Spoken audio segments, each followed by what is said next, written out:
Well, it's Groundhog Day again. How are you today, Anna? Did that little rodent see its shadow? It did. 6 more weeks of winter. I can't take it. It's even winter in Miami.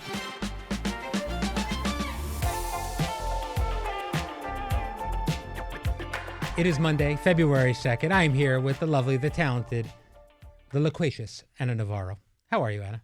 It's been a tough week. It's been a very tough week for, democracy reasons, for news cycle reasons. Just the things happening in the country are heartbreaking and enraging, and it's been a tough week personally. So yeah.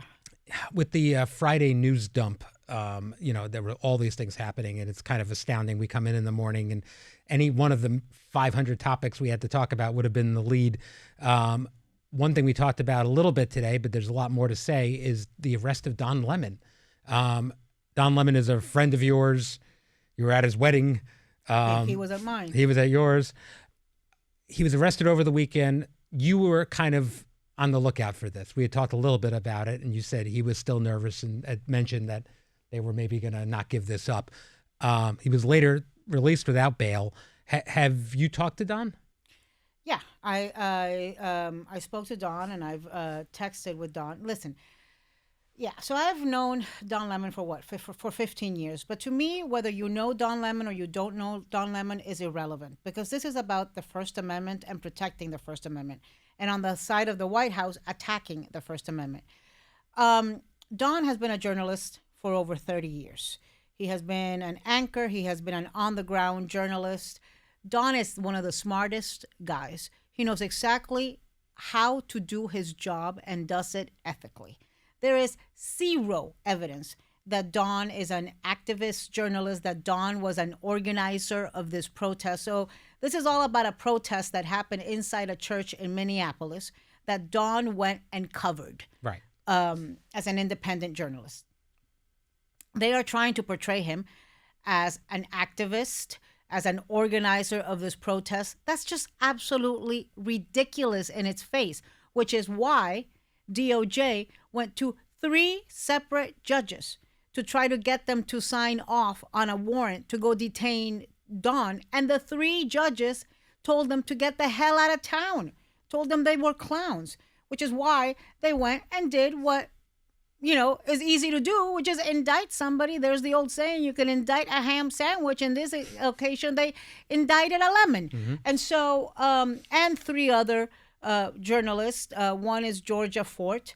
Look, I have no doubt that there is 0 chance that these charges will hold up in court. I also don't know if this government, because they're so vindictive and so insane and love wasting taxpayer money on stuff that's going to get you nowhere, is not going to continue appealing.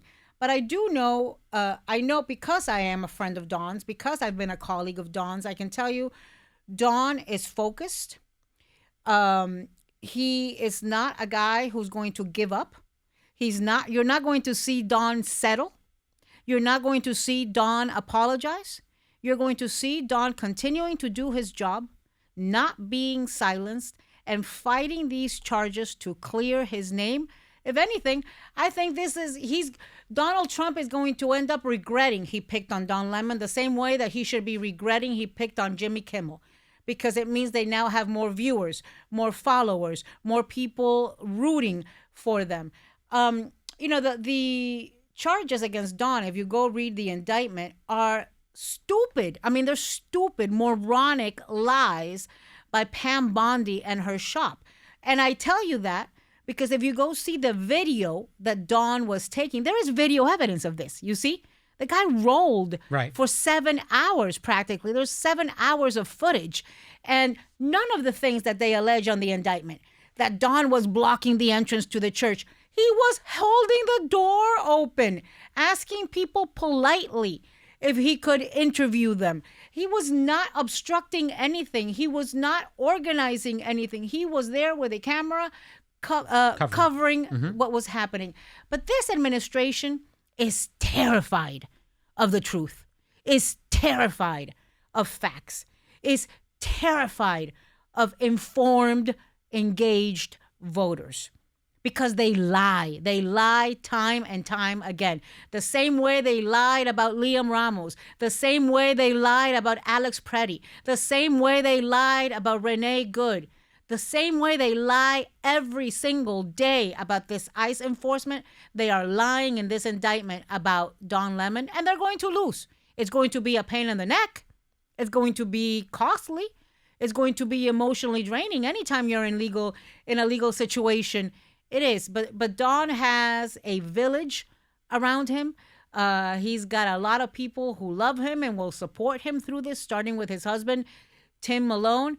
And he's gonna come through this with flying colors. And I've been rather amused by all of the tap dancing of Republicans and their talking points and this administration when it comes to this case. Right? You had Todd Blanche, the deputy AG, on TV saying that he didn't know if Donald Trump even knew Don Lemon or even thought about Don Lemon.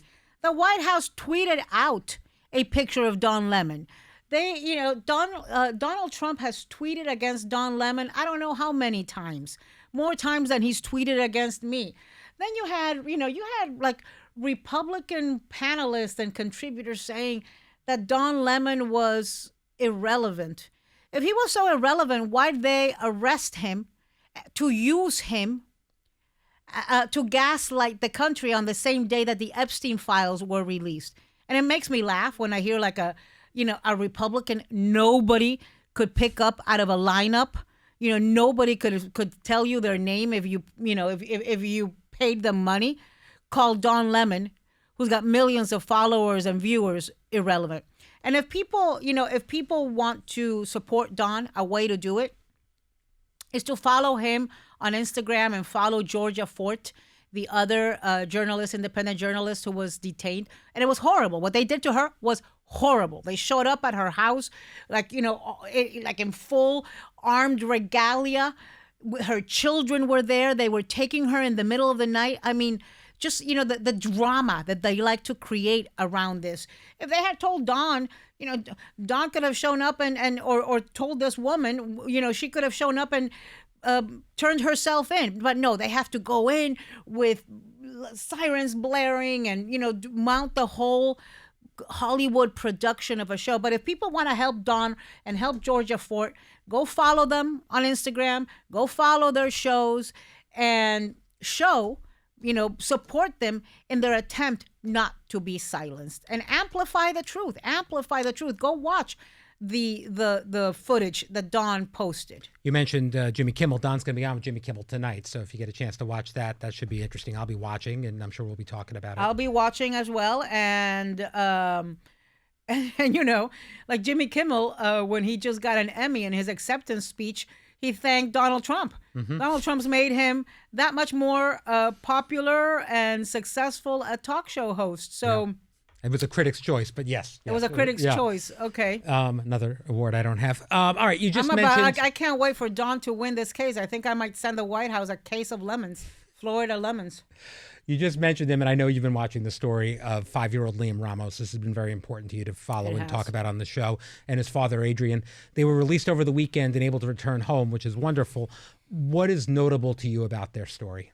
Everything. It is another act of performative, purposeful cruelty by these federal agents that frankly just have no business doing this. Look, so let's break this down. Liam Ramos and his father, his family, are from Ecuador. They came into this country legally through a program that existed under the Biden administration called CBP-1, where you registered and you presented yourself at the border. They have a pending political asylum application. That means they have a legal right to be here while that application is pending. Right, they weren't hiding. They are here legally. Yeah. They didn't cross the border illegally. They crossed legally. They did it the way that they were supposed to do it, and they are here legally while that application is processing. So they should have never been detained to begin with. But then ICE chases his father and grabs this 5-year-old boy with his little bunny beanie hat and his Spider-Man backpack and uses him as bait in the freezing Minnesota winter to lure his mother and sibling out of the house. They detain him and they send him to this detention center from hell, Dilley, in Texas. So Joaquin Castro, the congressman from San Antonio, who is a friend of mine and who I am incredibly grateful to because of his advocacy, because of his compassion, because of his heart, he demanded to be allowed into Dilley to go check in on Liam and the other kids there. Drove 85 miles to go to the Dilley Detention Center, stayed there for hours. When he was there visiting with Liam and his father, he found a completely lethargic boy, slept the entire time. I spoke to Joaquin Castro last week. Little Liam was in his father's arms, sleeping the entire time. This was going on at noon.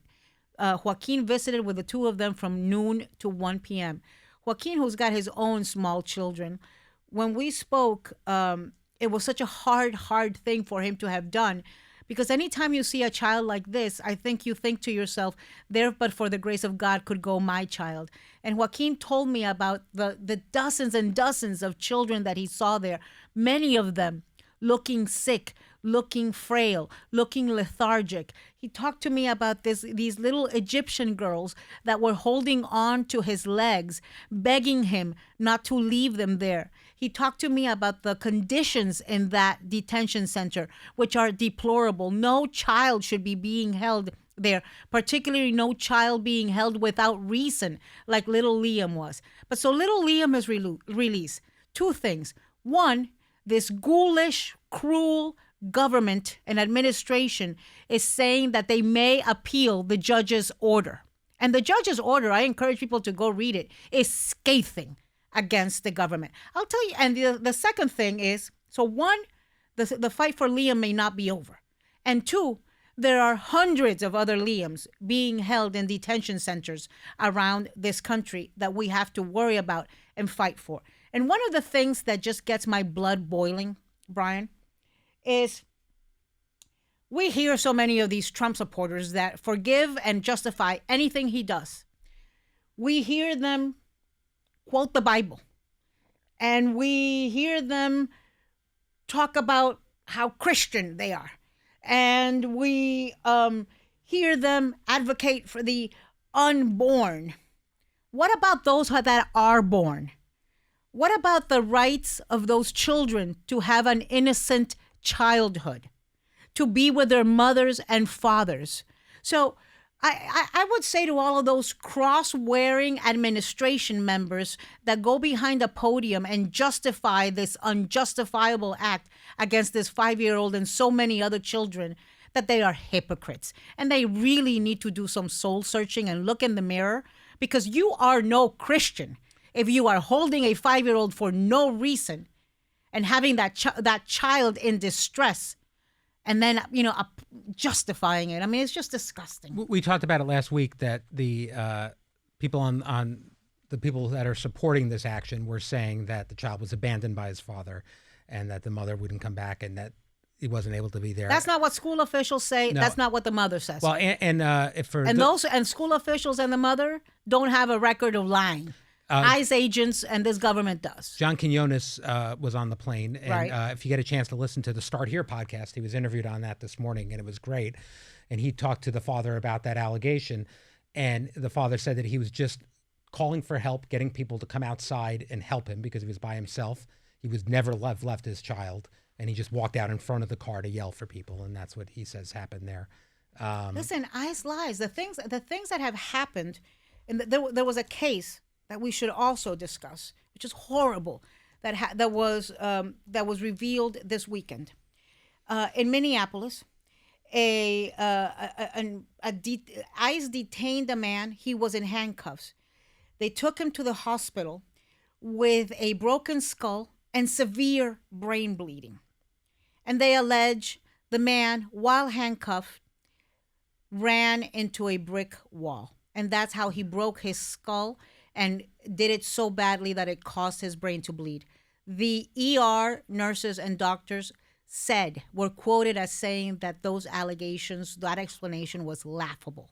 There's also the case of the Cuban man, the Cuban immigrant who died in ICE custody, that the medical examiner ruled had been asphyxiated, in other words, strangled, and that they said had died by suicide. So, you know what we need? We need oversight. We need answers. We need somebody in Congress to be able to ask the tough questions so that we can get the answers. These ICE cannot be unchecked, unreined, running around with immunity and impunity, emboldened, out there doing cruel acts, perpetrating cruel acts and rounding people up like they were savages. Well, someone else we talked to about Liam was Democratic Texas Senate primary candidate James Tellerico was on the show today. You asked him about it. Overall, what was your takeaway from him today? I thought it was an interesting conversation. Well, you know, he's very positive. Mm-hmm. He's very optimistic. Mm-hmm. He's a guy that brings light, and I think he I don't know him. This was my first time meeting him. I have friends who are friends with him, and they love him. They talk about him very highly. It struck me that, you know, he talks very openly about his faith and his religion and what that means to him and how that grounds him. And the way he talks is reflective of that, right? Because there's so many people that I just said to you that wear crosses and clutch Bibles and then get behind a microphone and do nothing but spew venom and division and hatred and racism and bigotry. You know, this guy seems to really get it, and I think he could get some crossover votes in Texas. And, you know, people always say, well, you know, this happens every 4 years. This happens every 6 years. But people say, oh, Texas could go blue, and then it doesn't. But it wasn't that long ago in my lifetime when Texas did elect Democrats statewide. Ann Richardson was the governor of Texas. Mm-hmm. She was a Democratic firebrand. Lloyd Benson was a senator from Texas. So things change. Demographics change. Voter sentiment changes. The quality of candidates change. In Texas, the two Republicans running, one is John Cornyn, who's been the senator there forever and ever. John McCain used to say that he was like a senator from Central Casting. He looked the part so much.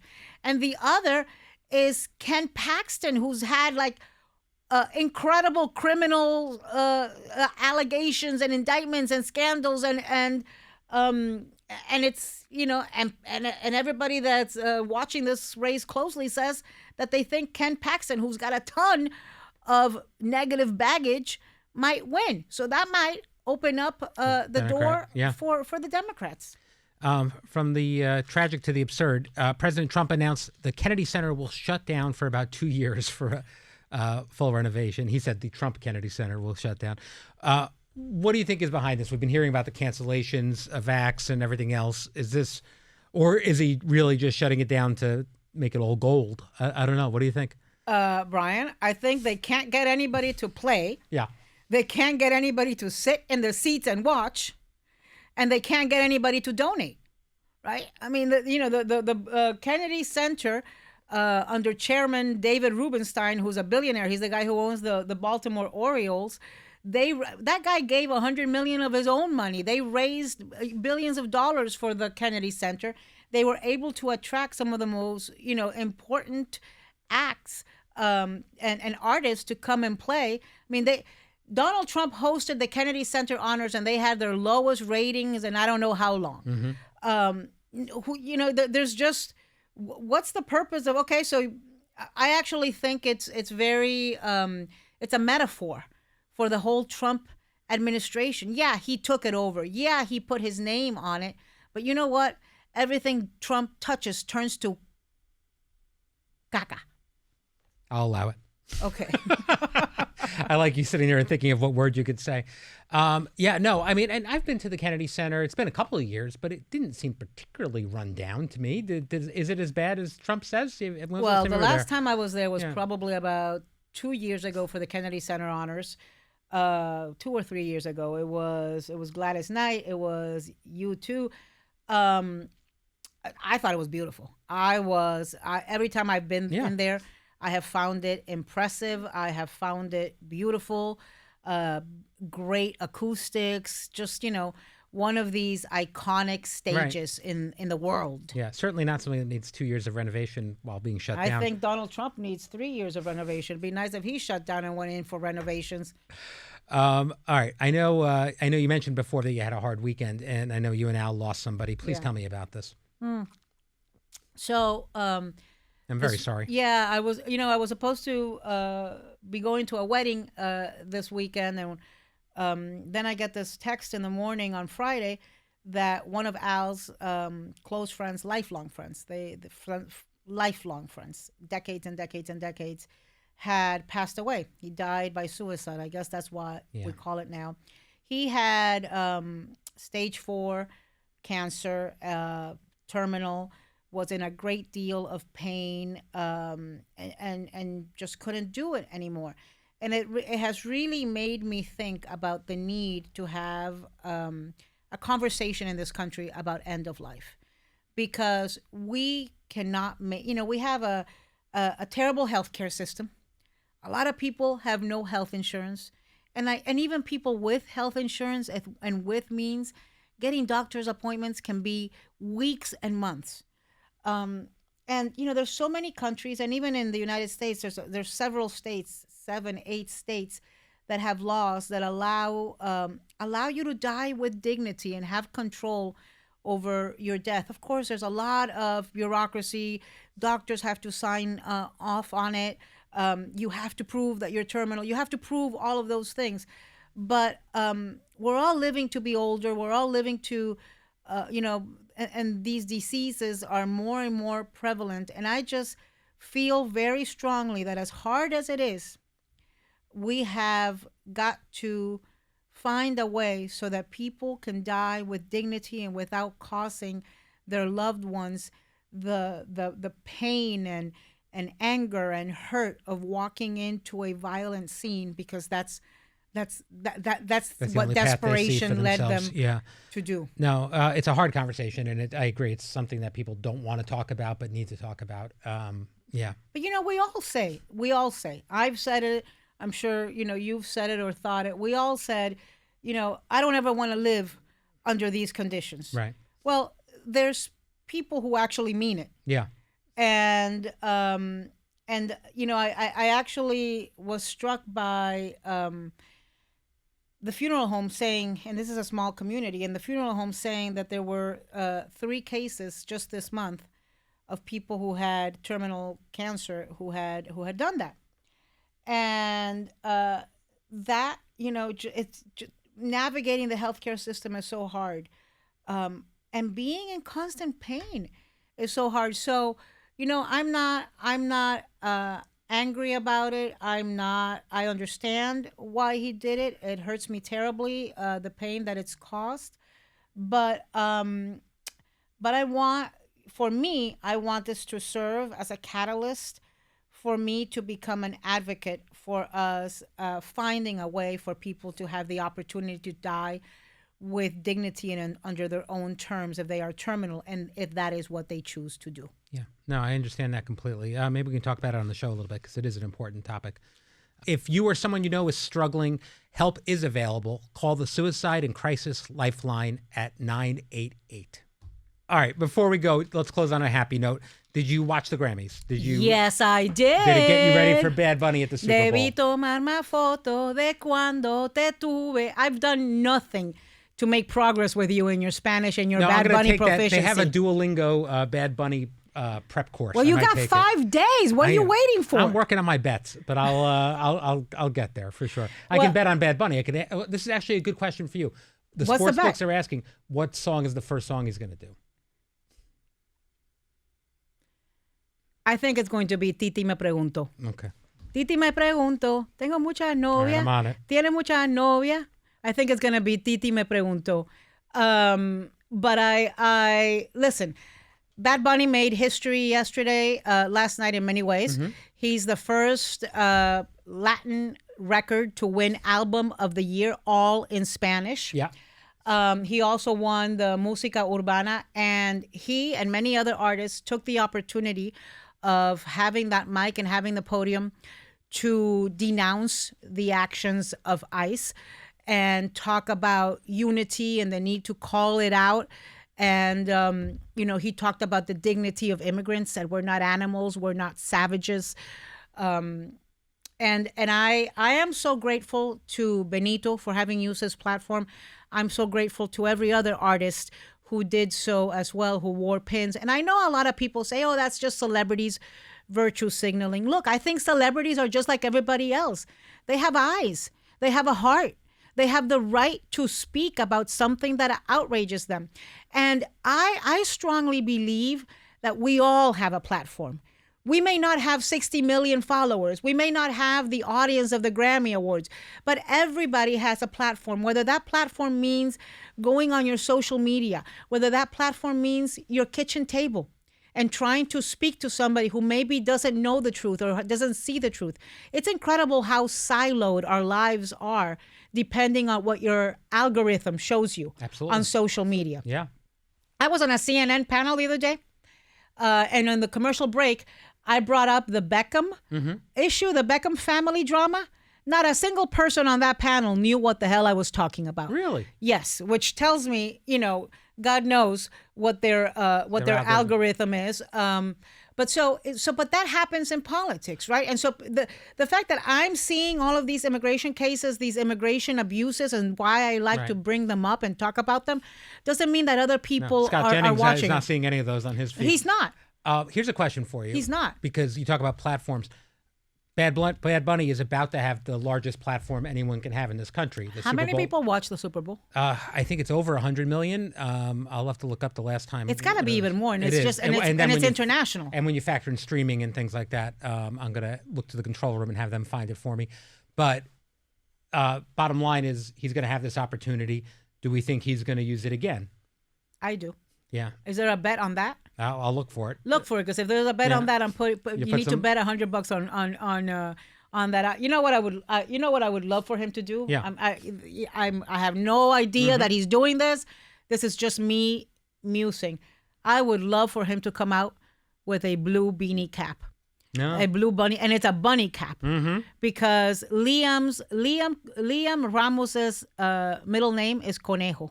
Liam Conejo Ramos. Conejo means bunny, means rabbit in Spanish. So it would be amazing if he made some sort of statement through his act. Remember? I'm looking right now to Remember see. when, by the way, I'm dying for one of those blue bunny caps. I've been looking for it online. I can't find who makes it. So if somebody out there knows how to knit, send me one. But do you remember when Shakira and J-Lo did the halftime show? I do. And do you remember J-Lo brought out cages with children in them as part of the show? So and Shakira brought Bad Bunny as a guest, right? Which was not controversial at that time, but now Trump and his insanity. And so and Bad Bunny, I've always said this to you, Bad Bunny has a very long record of standing up for just causes and against injustices. This is a guy who's done songs and videos about the electric grid in Puerto Rico. This is a guy who's done songs and videos against, about Puerto Rico and the need for equality and the need for dignity in Puerto Rico, about police brutality. He did one where he makes references to George Floyd. He did one back then. And so this is not a new thing for Bad Bunny. It's something he has always done. It's important to him. He loves his community. He is proud of his Latino heritage, of his Puerto Rican heritage. And so find me a bet, because I want to put some money on this. Well, 127 million people watched the last Super Bowl, and I'm sure the reach is even bigger Who's than playing? that. Who's playing? Don't the laugh. Seattle Seahawks and the New England Patriots. Okay. Yeah. Who are you going for? I hate the Patriots, so the Seattle Seahawks. It's just a question of how many points they win by. But, yeah. I mean, I hate the Patriots so much, I can't even tell you. And at what time is it? I think probably around 6 o'clock it starts, the whole thing. Okay. You don't have to worry. Bad Bunny will be around like 9. Yeah, well, no, I want to fly in time so that I can watch the Super Bowl, the halftime show, and then go to sleep. And we'll have our Super Bowl snack down on Friday here, so that'll be fun. All right, I did want to say, what's your favorite snack to eat? Buffalo wings. I'm a wing guy. I love buffalo wings. I Hot, hate them. spicy buffalo wings. Too messy. My favorite. I hate wings. Thank you for joining me today, Anna. Tomorrow I'll be back with Alyssa, and we'll see you then.